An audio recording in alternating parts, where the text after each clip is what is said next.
Good morning, everybody. So I'm going to discuss two topics today, things I frequently get asked when I'm in a consultation with a patient or prospective patient.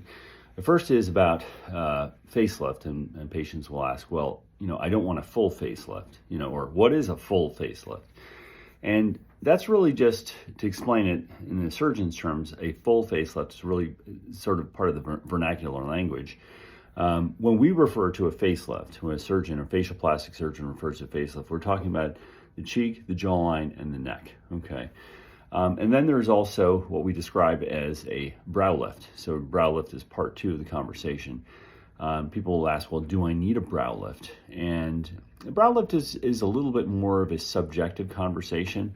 In my hands, I describe it more as a brow relaxation procedure because you don't want to get a gold medal for having the highest brows in town. That's that's what I tell people, and most agree. One of the things that looks most plastic is when a patient has overly elevated brows.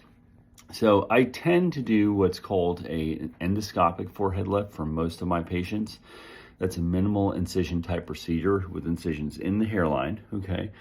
Allows for elevation of the brow and also for softening of the corrugator complex. Here we form these vertical lines that we describe as 11s. We typically will use a fixation device, which is known as an endotine, to keep the brow in place.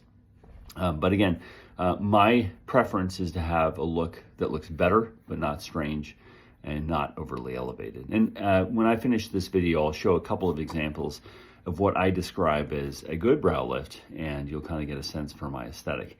We don't always do that with a facelift. It kind of depends on the patient's preferences, and I like to show you a lot of photographs of patients that I've actually done surgery for, so that you can get a sense for what I do. And that's another topic I frequently get asked is, did you perform these procedures? Well, of course I did. And any patient or any surgeon that you see should be showing their own procedures, not somebody else's, okay? Just so you know, that should be a basic assumption of who you see. Anyway, I hope this is helpful. Thank you. Wait for the photographs.